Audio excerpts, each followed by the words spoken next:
ಹರಿ ಓಂ ನಮಸ್ಕಾರ ವೀಕ್ಷಕರೇ, ಜ್ಯೋತಿ ಬಳೆಗಾರ್ ಚಾನಲ್ಗೆ ನಿಮಗೆಲ್ಲ ಸ್ವಾಗತ. ಈ ದಿನ ನೋಡ್ರಿ, ನವರಾತ್ರಿಯ ದುರ್ಗಾದೇವಿಯ ಕೈಯಲ್ಲಿ 10 ಈ ಆಯುಧಗಳು ಏನನ್ನು ಸೂಚಿಸುತ್ತೆ ಅನ್ನೋದನ್ನು ಈ ವಿಡಿಯೋದಲ್ಲಿ ನೋಡೋಣಂತೆ. ನವರಾತ್ರಿ ಸಂದರ್ಭದಲ್ಲಿ ನಾವು ದುರ್ಗಾದೇವಿ 9 ರೂಪವನ್ನು ಪೂಜಿಸ್ತೇವೆ. ಹಾಗೆ ದುರ್ಗಾದೇವಿ 10 ಕೈಗಳನ್ನು ಹೊಂದಿದ್ದು ತನ್ನ ಪ್ರತಿಯೊಂದು ಕೈಯಲ್ಲೂ ವಿವಿಧ ಆಯುಧಗಳನ್ನು ಹೊಂದಿರುವಂಥ ದೇವತೆಯಾಗಿ ಕಾಣಿಸಿಕೊಂಡಾಳ. ಮಹಿಷಾಸುರನನ್ನು ಸಂಹಾರ ಮಾಡುವಂಥ ಸಂದರ್ಭದಲ್ಲಿ ದುರ್ಗಾದೇವಿ ನೋಡ್ರಿ 10 ಕೈಗಳಲ್ಲಿ 10 ಆಯುಧಗಳನ್ನು ಹಿಡಿದುಕೊಂಡಿದ್ದಾಳ. ದುರ್ಗಾದೇವಿ 10 ಕೈಗಳಲ್ಲಿ ಹಿಡಿದುಕೊಂಡಿರುವಂಥ ಆಯುಧಗಳು ಯಾವ್ಯಾವು ಮತ್ತು ಇದರ ಅರ್ಥ ಏನು, ಸಂಕೇತ ಏನು ಅಂತ ನೋಡೋಣ. ನವರಾತ್ರಿ ಹಬ್ಬ ನೋಡ್ರಿ ನಮಗೆ ದುಷ್ಟಶಕ್ತಿಗಳ ವಿರುದ್ಧ ಶಿಷ್ಟಶಕ್ತಿಯನ್ನು ಗೆಲ್ಲಲು ಗೌರವಿಸುವಂಥ ದಿನ. ಪ್ರಪಂಚದಾದ್ಯಂತ ಜನರು ಏನಂದ್ರೆ ನವರಾತ್ರಿ ಹಬ್ಬದ 9 ದಿನಗಳ ಕಾಲ ದುರ್ಗಾದೇವಿಯ 9 ರೂಪಗಳನ್ನು ಪೂಜಿಸ್ತಾರೆ. ಈ 9 ದಿನಗಳ ನವರಾತ್ರಿ ಹಬ್ಬ ನೋಡ್ರಿ ವಿಜಯದಶಮಿ ದಿನದಂದು ಮುಕ್ತಾಯಗೊಳ್ಳುತ್ತೆ. ಈ ನವರಾತ್ರಿ ಹಬ್ಬ ಯಾವುದೇ ಮನುಷ್ಯನಿಂದ ಆಗಲಿ ಅಥವಾ ದೇವರಿಂದ ಆಗಲಿ ಯಾವುದೇ ಜೀವಿಯಿಂದ ಆಗಲಿ ಮರಣ ಹೊಂದಬಾರದು ಅಂತ ವರವನ್ನು ಪಡೆದಂತಹ ಮಹಿಷಾಸುರನ ಸಂಹಾರ ಮಾಡಿದಂಥ ದುರ್ಗೆಯ ವೈಭವವನ್ನು ಹೇಳುತ್ತೆ.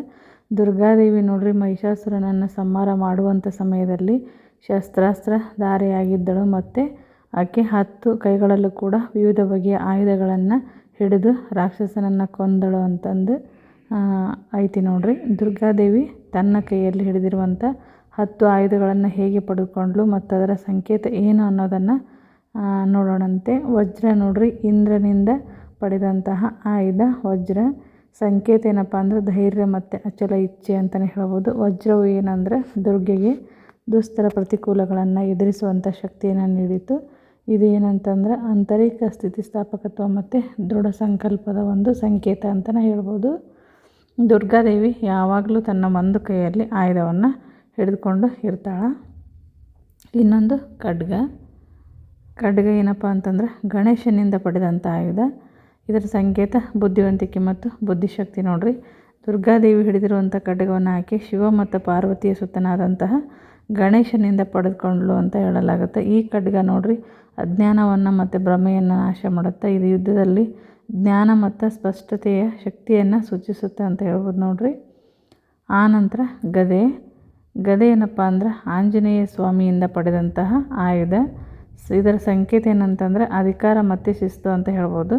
ಕೆಲವೊಂದು ಕಥೆಗಳಲ್ಲಿ ಹೇಳಿರುವ ಪ್ರಕಾರ ದುರ್ಗಾದೇವಿ ಏನಂತಂದ್ರೆ ಗದೆಯನ್ನು ಆಂಜನೇಯ ಸ್ವಾಮಿಯಿಂದ ಪಡೆದುಕೊಂಡ್ಲು ಅಂತ ಹೇಳಲಾಗುತ್ತೆ. ಇದು ಕೆಲವೊಂದು ಕಥೆಗಳಲ್ಲಿ ಕುಬೇರ ದೇವನಿಂದ ಅಂತಲೂ ಕೂಡ ಐತಿ.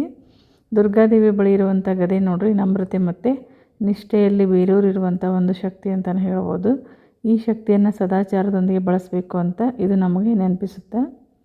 ಮತ್ತು ಬಿಲ್ಲು ಬಾಣ, ಇದು ಏನಪ್ಪ ಅಂದರೆ ವಾಯು ಮತ್ತು ಸೂರ್ಯನಿಂದ ಪಡೆದಂತಹ ಆಯುಧ ಬಿಲ್ಲು ಬಾಣ. ಇದರ ಸಂಕೇತ ನೋಡ್ರಿ ಶಕ್ತಿ ಮತ್ತು ದಿಕ್ಕು. ವಾಯು ಮತ್ತು ಸೂರ್ಯನಿಂದ ಪಡೆದ ಬಿಲ್ಲು ಹಾಗೂ ಬಾಣ ನೋಡ್ರಿ ಅದರದ್ದೇ ಆದ ಒಂದು ಸಾಂಕೇತಿಕದ ಅರ್ಥವನ್ನು ನೀಡುತ್ತೆ. ಬಿಲ್ಲು ಮತ್ತು ಬಾಣಗಳಲ್ಲಿ ಬಿಲ್ಲು ಸಂಭಾವ್ಯ ಶಕ್ತಿಯನ್ನು ಪ್ರತಿನಿಧಿಸಿದರೆ ಬಾಣ ಚಲನ ಶಕ್ತಿಯನ್ನು ಪ್ರತಿನಿಧಿಸುತ್ತೆ. ಈ ಬಿಲ್ಲು ಮತ್ತು ಬಾಣ ನೋಡ್ರಿ ಒಟ್ಟಾಗಿ ದುರ್ಗಾದೇವಿಯ ಆಕರ್ಷಣೆ, ಉದ್ದೇಶ ಮತ್ತು ನಿಖರವಾಗಿ ಹೊಡೆಯುವಂಥ ಒಂದು ಸಾಮರ್ಥ್ಯವನ್ನು ತಿಳಿಸುತ್ತೆ. ಈಟಿ ನೋಡ್ರಿ ಅಗ್ನಿದೇವನಿಂದ ಪಡೆದಂತಹ ಆಯುಧ ಈಟಿ. ಸಂಕೇತ ಏನಪ್ಪ ಅಂದರೆ ಉರಿಯುತ್ತಿರುವ ಭಕ್ತಿ ಮತ್ತು ಭೇದಿಸುವಂತಹ ಸತ್ಯ ನೋಡ್ರಿ. ಅಗ್ನಿದೇವನು ದುರ್ಗಾದೇವಿಗೆ ಮಹಿಷಾಸುರನನ್ನು ಸಂಹಾರ ಮಾಡಲು ಈ ಆಯುಧವನ್ನು ಉಡುಗೊರೆಯಾಗಿ ನೀಡಿದ. ದುರ್ಗೆಯ ಕೈಯಲ್ಲಿರುವ ಈ ಆಯುಧ ನೋಡ್ರಿ ಕೇಂದ್ರೀಕೃತ ಶಕ್ತಿ ಮತ್ತು ಶುದ್ಧತೆಯನ್ನು ಸಾಕಾರಗೊಳಿಸುತ್ತೆ. ಇದು ಅಚಲ ತೀವ್ರತೆಯಿಂದ ಅಶುದ್ಧತೆ ಮತ್ತು ದುಷ್ಟತನವನ್ನು ಸುಟ್ಟು ಹಾಕುತ್ತೆ ಅಂತ ಹೇಳ್ಬೋದು. ಆನಂತರ ಕೊಡಲಿ ನೋಡ್ರಿ ಭಗವಾನ್ ವಿಶ್ವಕರ್ಮನಿಂದ ಪಡೆದಂತಹ ಆಯುಧ ಕೊಡಲಿ. ಸಂಕೇತ ಏನಪ್ಪ ಅಂದರೆ ಕೌಶಲ್ಯ ಮತ್ತು ಕರಕುಶಲತೆ. ದೇವರುಗಳ ಒಂದು ಇಂಜಿನಿಯರ್ ಅಂತಲೇ ಕರೆಯುವಂತಹ ವಿಶ್ವಕರ್ಮರಿಂದ ದುರ್ಗಾದೇವಿ ಈ ಉಡುಗೊರೆಯನ್ನು ಪಡೆದುಕೊಂಡ್ಲು ಅಂತ ಹೇಳಲಾಗುತ್ತೆ. ಕೊಡಲಿ ಏನಪ್ಪ ಅಂದರೆ ಪ್ರಾಯೋಗಿಕ ಶಕ್ತಿ ಮತ್ತು ದೃಢ ಸಂಕಲ್ಪ, ಭಕ್ತರಿಗೆ ಕರುಣಿಸೋದ್ರ ಜೊತೆಗೆ ಜೀವನದಲ್ಲಿನ ಅಡೆತಡೆಗಳನ್ನು ತೆಗೆದುಹಾಕುವಂಥ ಸಾಮರ್ಥ್ಯವನ್ನು ಪ್ರತಿನಿಧಿಸುತ್ತೆ. ಅದರ ಜೊತೆಗೆ ಶಂಖವನ್ನು ವರುಣನಿಂದ ಪಡೆದಂತಹ ಆಯುಧ. ಇದರ ಸಂಕೇತ ನೋಡ್ರಿ ದೈವಿಕ ಧ್ವನಿ ಮತ್ತು ಸಂವಹನ. ದುರ್ಗಾದೇವಿ ಕೈಯಲ್ಲಿರುವ ಶಂಖ ನೋಡ್ರಿ ವಿಜಯ ಮತ್ತು ಪವಿತ್ರ ಶಬ್ದ ಓಂ ಅನ್ನುವಂಥದ್ದನ್ನು ಸಂಕೇತಿಸುತ್ತೆ. ದುರ್ಗೆಯ ಕಾಸ್ಮಿಕ್ ಕಂಪನಗಳೊಂದಿಗೆ ಇದು ಜೋಡಿಸುತ್ತೆ ನೋಡ್ರಿ. ದೈವಿಕ ಹಸ್ತಕ್ಷೇಪದ ಆಗಮನಕ್ಕೆ ಇದು ಜಗತ್ತನ್ನು ಎಚ್ಚರಿಸುತ್ತೆ ಅಂತ ಹೇಳ್ಬೋದು. ಅದರ ಜೊತೆಗೆ ಸುದರ್ಶನ ಚಕ್ರ ವಿಷ್ಣುವಿನಿಂದ ಪಡೆದಂತಹ ಆಯುಧ ಸುದರ್ಶನ ಚಕ್ರ. ಇದರ ಸಂಕೇತ ಸದಾಚಾರ ಮತ್ತು ವಿಶ್ವಕ್ರಮ. ದುರ್ಗಾದೇವಿಯ ಕೈಯಲ್ಲಿರುವಂಥ ಸುದರ್ಶನ ಚಕ್ರವನ್ನು ವಿಷ್ಣುದೇವನು ದುರ್ಗಾದೇವಿಗೆ ಉಡುಗೊರೆಯಾಗಿ ನೀಡಿದನು ಅಂತ ಹೇಳಲಾಗುತ್ತೆ. ದುರ್ಗಾದೇವಿ ಕೈಯಲ್ಲಿರುವ ಈ ಸುದರ್ಶನ ಚಕ್ರ ನೋಡ್ರಿ,